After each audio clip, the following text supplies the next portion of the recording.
meus amigos, sejam bem-vindos a mais um vídeo espetacular aqui no canal do Caio Alemão. Dessa vez nós vamos falar sobre aquilo que atualmente nós deve dar muita dor de cabeça, porque nós estamos assistindo, testemunhando uma grande e forte mudança na Europa e no mundo.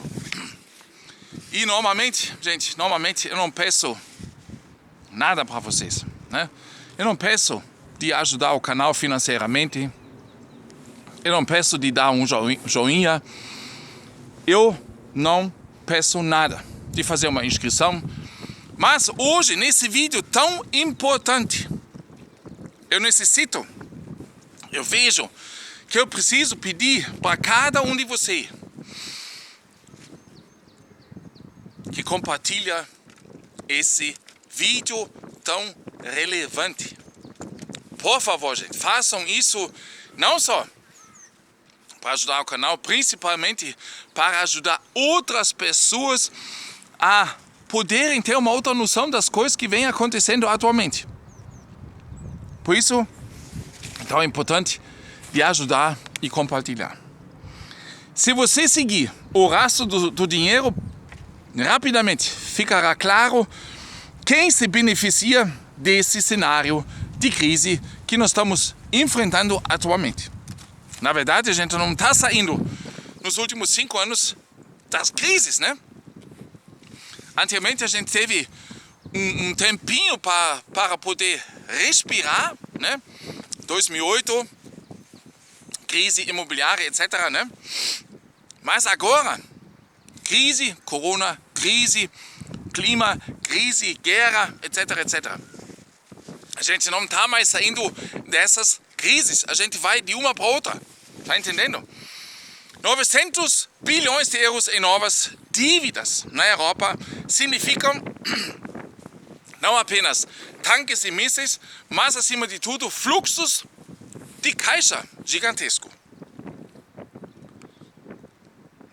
Mas para onde, gente? Para onde? Uma grande parte acaba diretamente nos cofres das empresas de armas e da indústria financeira. As conexões são claras. O setor financeiro se beneficia duas vezes. Primeiro, ele empresta aos estados o dinheiro para esses fundos especiais e coleta juros que as gerações futuras terão que pagar. Em segundo lugar, o grande capital detém participações significativas nos fabricantes de armas. Grandes investidores como BlackRock, Vanguard e State Street agora detêm grandes participações em todos os fabricantes de armas relevantes, inclusive, quem poderia imaginar, na Alemanha. Em outras palavras, cada euro do fundo especial que flui para uma caça ou obus aumenta diretamente os lucros dessas gigantes financeiros. A crise é o modelo de negócios deles. O estado de alarme foi criado artificialmente, também está agora dando resultados para alguns em termos geopolíticos. Os Estados Unidos podem aparentemente se retirar, mas os interesses americanos já estão garantidos em outros lugares há muito tempo. Um detalhe significativo: a disputa entre Trump e Zelensky também foi desencadeada pela demanda de Trump por reparações. A Ucrânia deveria pagar pela ajuda que recebeu na forma de ações em suas reservas de matéria-prima. Todos nós assistimos, nós comentamos bastante, mas eu sempre digo para vocês, que vocês devem sempre questionar todas as informações,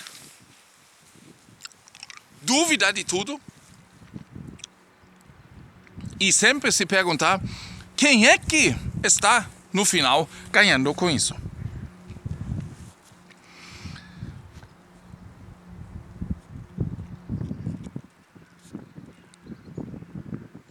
Então, trata-se de benefícios econômicos tangíveis. Aparentemente, uma pausa de alguns dias no suporte foi suficiente para tornar Kiev complacente e garantir o acesso de empresas americanas aos recursos naturais ucranianos.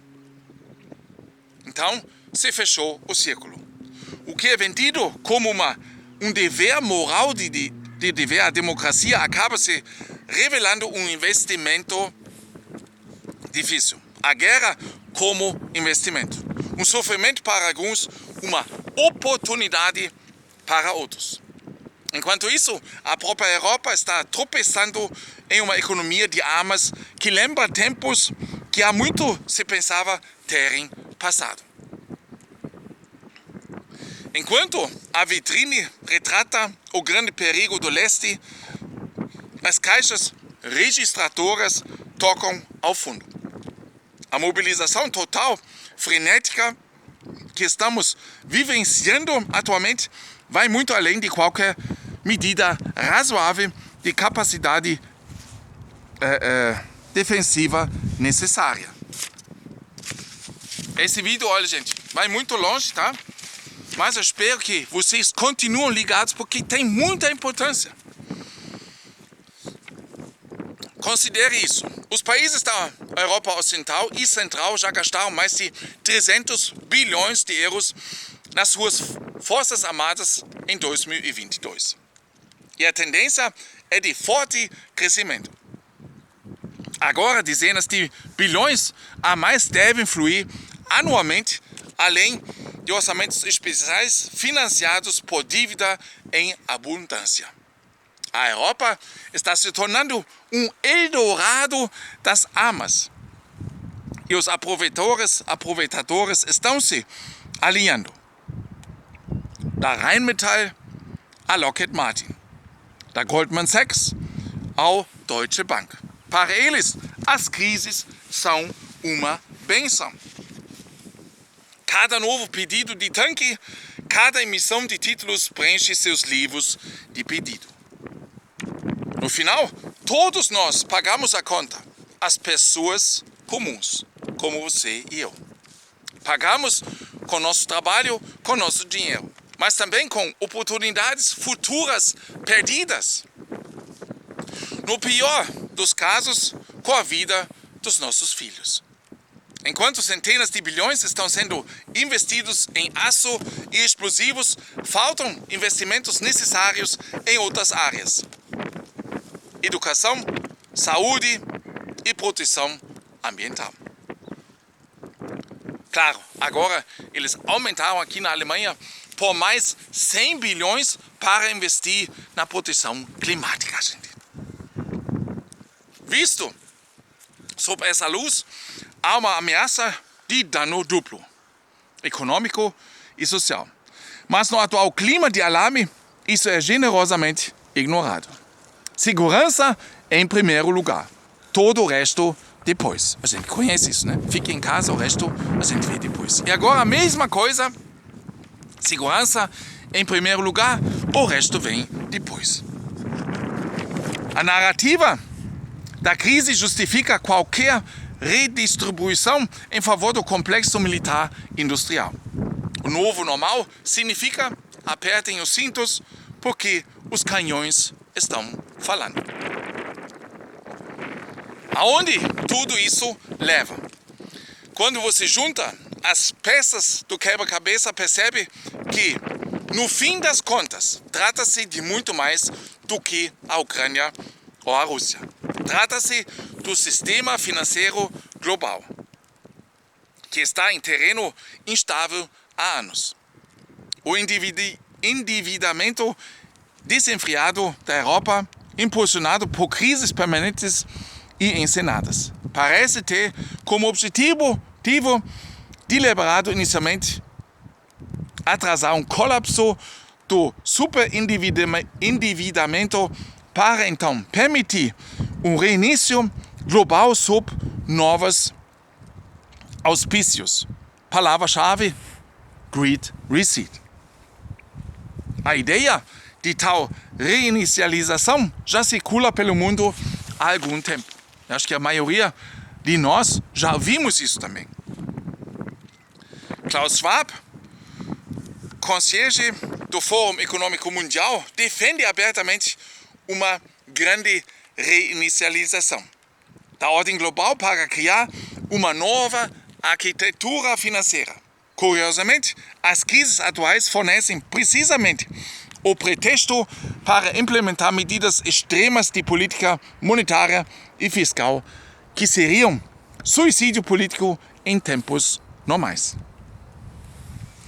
O Banco Central Europeu já fez as máquinas de impressão de dinheiro funcionarem a todo vapor nos últimos anos. Agora a guerra e o rearmamento legitimam um enfraquecimento ainda maior de todos os tabus. O superendividamento é declarado como a única opção, sabendo que essas dívidas nunca poderão ser pagas por meios convencionais. A implosão do atual sistema financeiro é aceita, talvez até buscada, para que seja possível realizar um grande movimento de libertação posteriormente. Como seria esse reinício? Uma análise da história econômica fornece alguns insights. No passado, países superendividados frequentemente reduziam suas dívidas por meio da desvalorização da moeda. Após a Segunda Guerra Mundial, por exemplo, a forte inflação reduziu as dívidas dos Estados Unidos em cerca de 1/3 em poucos anos. Um corte silencioso da dívida às custas dos poupadores. Isso parece ser exatamente o que está de volta à agenda.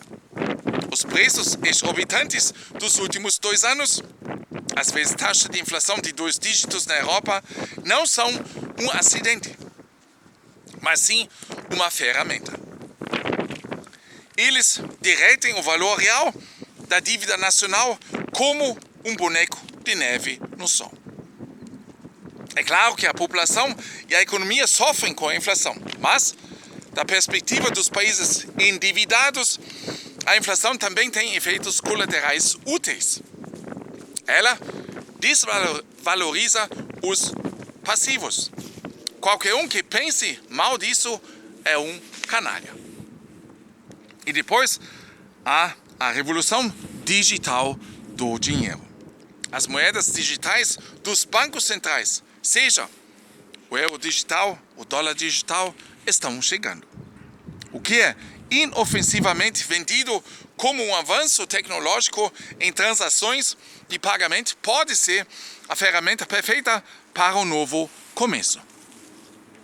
Uma moeda digital dá aos bancos centrais e, portanto, aos governos um controle antes impensável.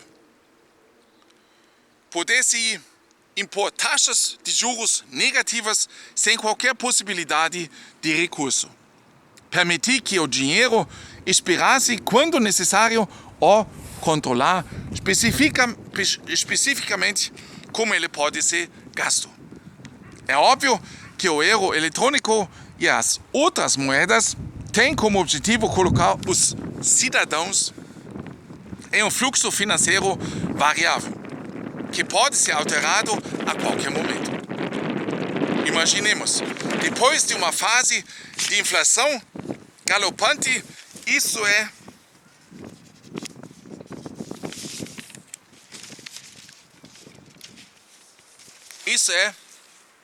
a desvalorização deliberada do dinheiro. Nos é oferecida uma saída, uma redefinição da reforma monetária, talvez sob o disfarce de moeda digital. Dívidas quitadas, tudo de volta a estaca zero, mas ao preço de abrir mão do dinheiro antigo e se submeter ao regime de dinheiro digital. Parece uma conspiração? Bem, em 2014, O jornalista financeiro holandês Willem Middelkoop previu tal movimento orquestrado. Em seu livro The Big Reset, ele argumentou que os Estados Unidos e com eles, logicamente, o Ocidente tentariam salvar sua hegemonia iniciando uma reinicialização do sistema financeiro. Se necessário, por meio de uma desvalorização drástica do dinheiro, por exemplo, reequilibrando-o em relação ao preço do ouro. O que parecia especulativo naquela época agora parece estar ao nosso alcance. Os ingredientes estão todos lá. Uma dívida avassaladora, inflação historicamente alta, instabilidade política e meios tecnológicos para um novo sistema monetário. Os modos de crise permanentes atuam como aceleradores desse processo. Crises e guerras forçadas legitimam empréstimos desenfreados, o que desestabiliza ainda mais o já frágil sistema financeiro. Quando as coisas dão errado, a culpa pode facilmente ser transferida para circunstâncias externas. Vocês talvez lembram disso ou estão percebendo que é justamente isso que acontece. Sempre são problemas do mundo, tá, gente? Quem poderia imaginar que 2 crises seguidas nós atingiriam com tanta força? Na verdade, era exatamente nisso que eles estavam trabalhando.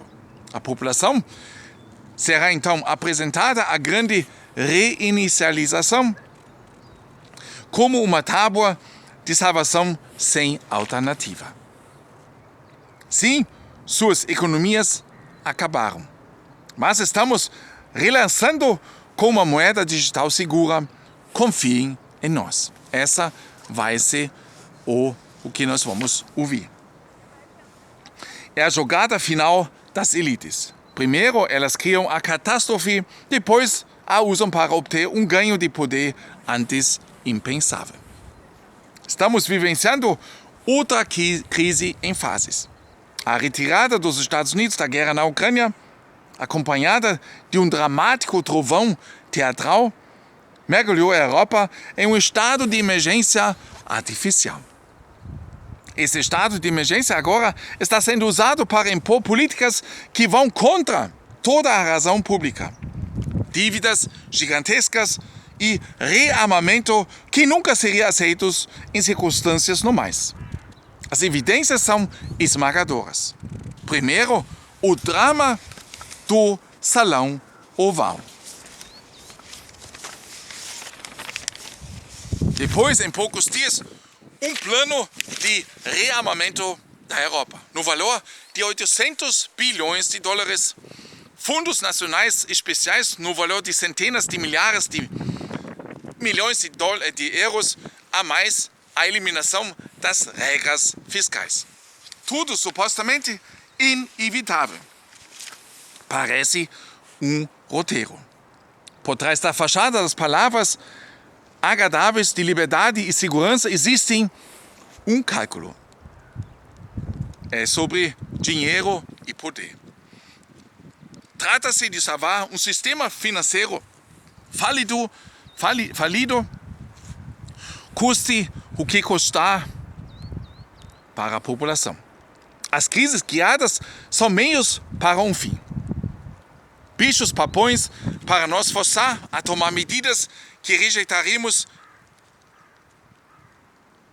em tempos normais. Os ciclos estão ficando mais curtos e os fundos necessários estão ficando maiores. E acontece tudo numa rapidez, gente, que a gente não consegue nem... Eles não dão tempo nem para a gente começar a pensar. Ainda não é o fim do mundo. As pessoas não são tão impotentes quanto gostariam que acreditassem. O maior perigo é o entorpecimento pelo medo. Aqueles que são insensíveis ao medo podem ser manipulados como um coelho diante dos faróis de um carro. Portanto, é crucial manter os olhos abertos, agora mais do que nunca, e questionar as narrativas. que emergência justifica realmente 900 bilhões de euros de nova dívida. A quem isso realmente beneficia? As suas respostas a essas perguntas são preocupantes. Ela beneficia principalmente aqueles que ganham mais com o sistema existente. E são precisamente esses círculos que querem garantir seus privilégios no futuro, se necessário, com um grande blefe. O que significa um grande recomeço para eles e uma perda de liberdade, espaço para ação e oportunidades para nós. Gente, pensa um pouco nessas palavras que eu apresentei para vocês. Por favor, gente, compartilhem esse vídeo. Eu sei, poucos provavelmente estão até no fim desse vídeo ligados. Gostaria também novamente de ouvir de você, de ler de você. Ó, Caio, fiquei até o final, né? Continua assim forte, né? Põe aqui debaixo desse vídeo um comentário dizendo, olha, eu fiquei até o final. Vai fazer com que o Caio entenda que realmente tem pessoas que estão super interessadas, que estão abertas para essas informações relevantes, difíceis para acreditar, para entender, talvez para muitos, né? Inimaginável, mas é isso que acontece atualmente. Esse é o objetivo, gente. Forte abraço, mão no coração. Fico muito agradecido por você que ficou até o final, nesse momento no vídeo, depois de mais de 20 minutos. Até mais, gente. Um ótimo dia.